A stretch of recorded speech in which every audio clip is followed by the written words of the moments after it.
Welcome back. In this video, I'm going to show you everything I know about posing characters and all the many tools that are available in Daz Studio for us to make that happen. You can choose to start posing a figure completely from scratch, completely from the A pose or the T pose, or you can choose to load in a pose that is kind of close to what you need it to do and then keep refining it as you go along. That's often an easier approach. For example, if you had a character sitting at a table eating dinner, you might find it easier to start with a sitting down pose and then just pose the arms rather than doing it all from scratch. So that takes a little bit of practice, and it's more about the tools rather than about the posing in this episode. Let's take a look at it. This is a Genesis 8.0 figure with my stream safe textures applied, and I'm going to go and get into the habit. I'm going to try and instill this to you. The first thing that we're going to do is switch her into base resolution so that our computer can pose these things easier. I've got my scene tools installed. That makes this a one-click affair, but if you don't, then you also have, with the figure selected on the parameters tab, you've got the general, and then there's mesh resolution, and if you set this from high res to base, then you might find your computer responds a little bit faster. So let's look at the very first tool. With my universal manipulator selected here, I can literally go and left click and drag on the character and move her around. It's a little police raid going on there. I hope it's not going to be too intimidating. It is Miami Beach after all, where we are. And where was I?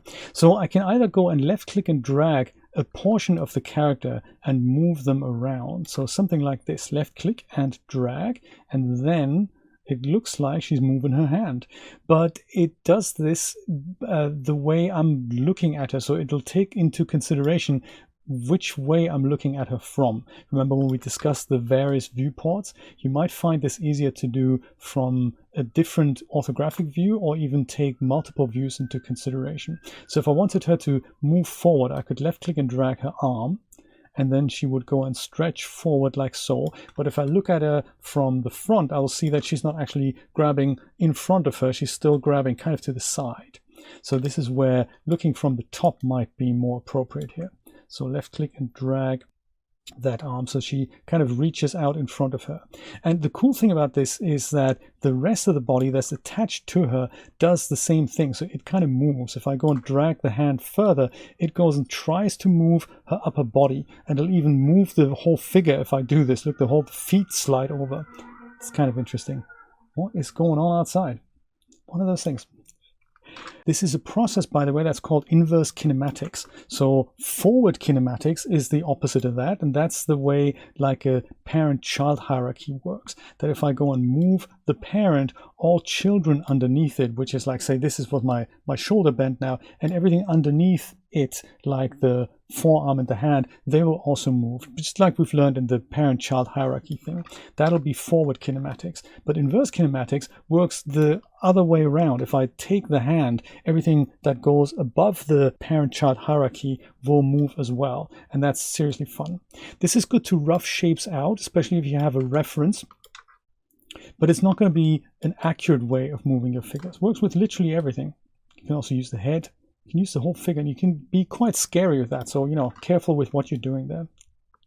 The second way is something that we've learned before, which is with the universal manipulator. If I go and left click a portion of my figure, or select it in the scene hierarchy here, then I can use these three dials and then go and move these around. Now this brings us to something quite interesting there. Look what happens when I go and move one slider, namely the blue one here. I'm kind of expecting one value in the scene hierarchy here to change. Let me go and change this all back to 0. And if I go and left click and drag this here, notice that all three values change, which is kind of unexpected. I mean, how does this happen? I'm only moving one slider. Shouldn't it be just the blue slider, for example, because that's the one I'm moving?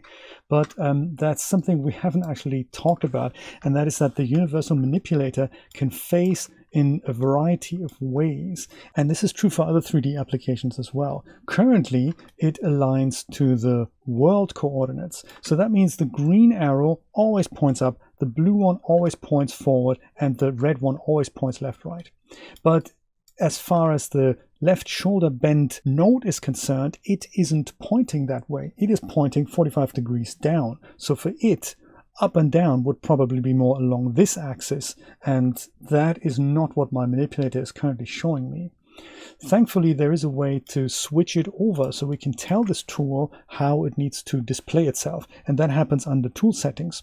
So with my universal manipulator selected, remember this is context sensitive, at the very top here we have which coordinates should be displayed on the manipulator. So in my case, that's the world coordinates. But if I wanted to use the local coordinates, I can just go and switch that over.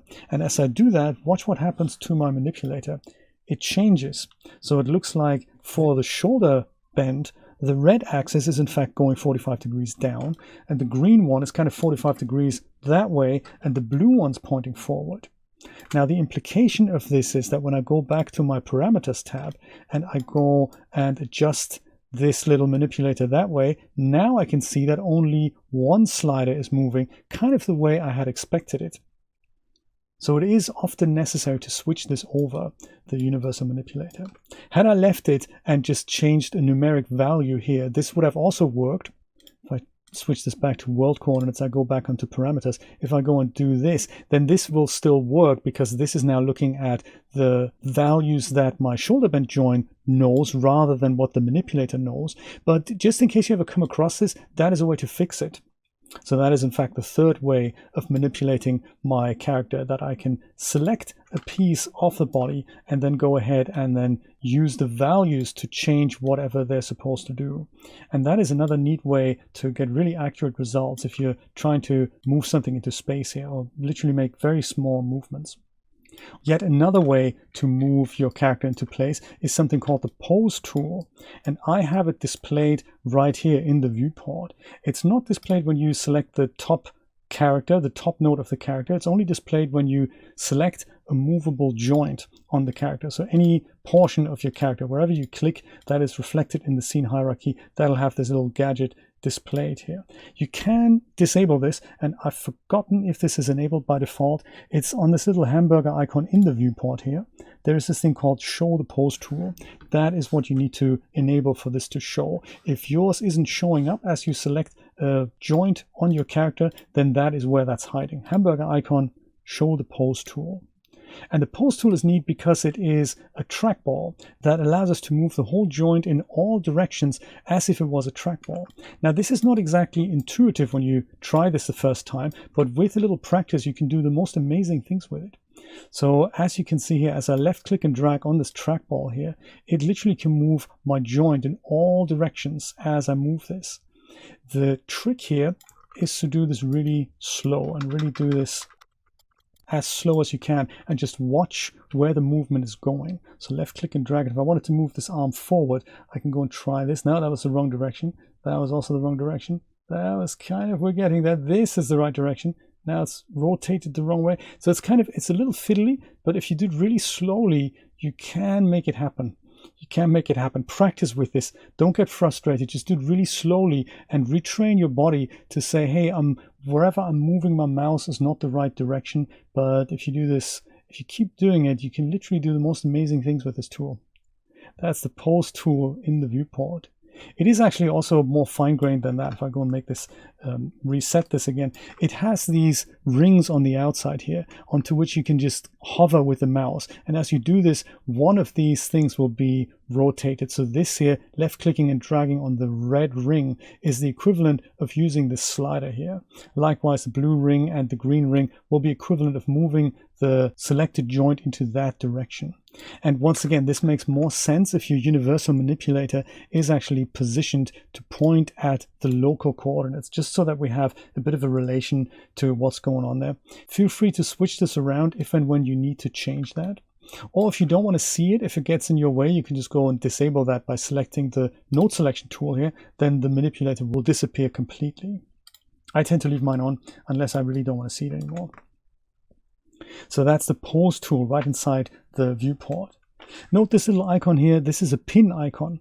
If you wanted to lock something into place, then you can do it with the pin. Say you had rotated this arm and you wanted it to stay in place no matter what else you do with the character. You can go and either use this option here, or you can go and use this option. They're both the same pin really, and say pin translation or pin rotation, or you can go and pin both as well as unpin both, and then they'll remain in place and not move as you move other parts of your figure around.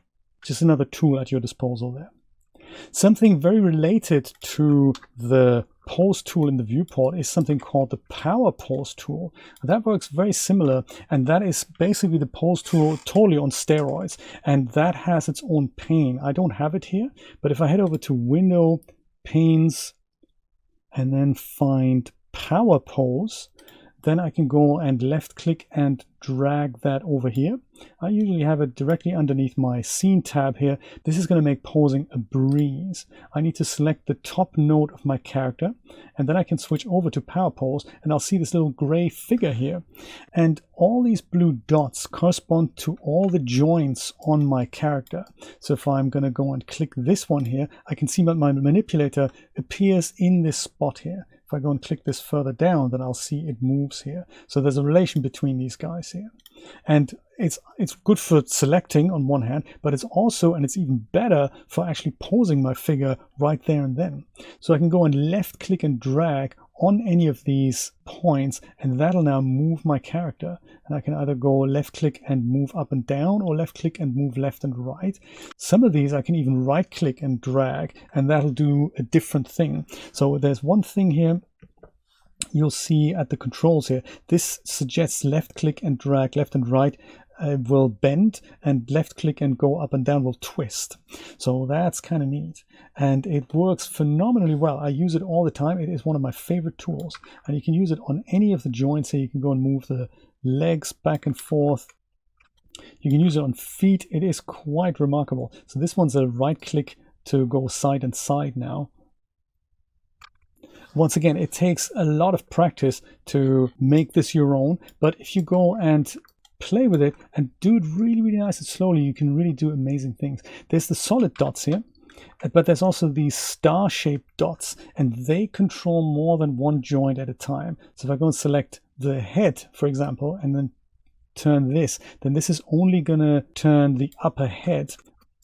But if I go and use this little thing on the side here, that's the whole neck group. So that's not just the head and the upper neck and the lower neck, it's all of them together, and that lets me basically adjust multiple joints at a time. And this is really more how humans would move their bones. So we don't really use one joint at a time, we use multiple joints together. And that's what these little star things are for. These are groups. So same with the arms. So rather than us selecting the shoulder bend and then moving that, and then we're going to move the next part of the arm, and then we're going to move the hand. That's really not how we move. We kind of move instinctively multiple parts of our body together, and that's what these little star things are for.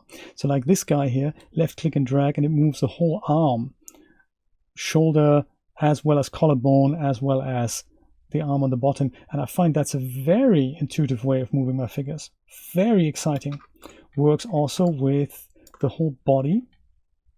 That's this little guy here, also got a star, the torso group, with which my figure can literally go and do gymnastics. Very cool. Don't break your back.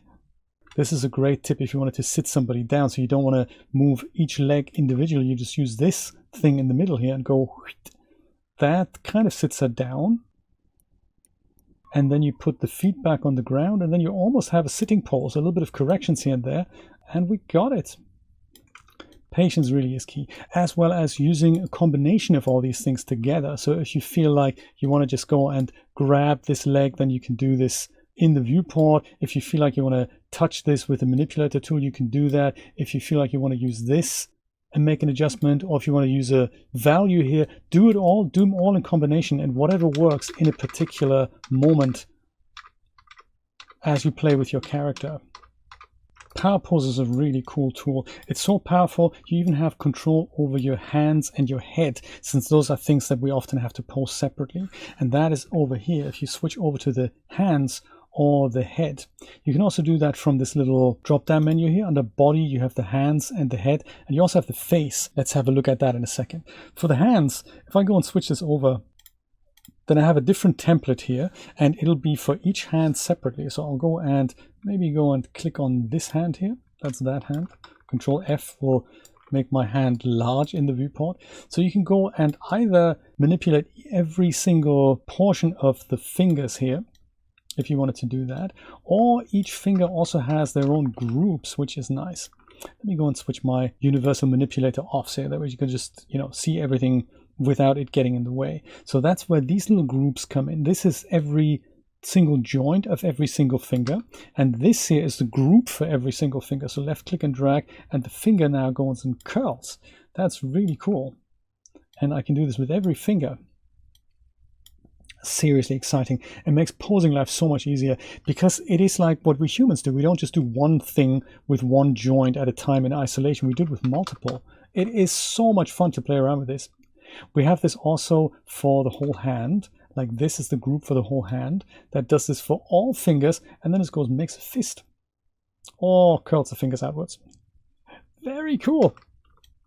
Here we have the whole hand. So if you wanted to change the position of the hand, let's just go left click and drag, moves the hand up and down. And this is one of those things where we have both the right click and a left click option. So left click, left and right is twisting the hand. Left click up and down is bending the hand, but then right click is going side by side with the hand as much as we can. So it's very realistic. Not every bone in our body can be moved any which way. There are limits on this.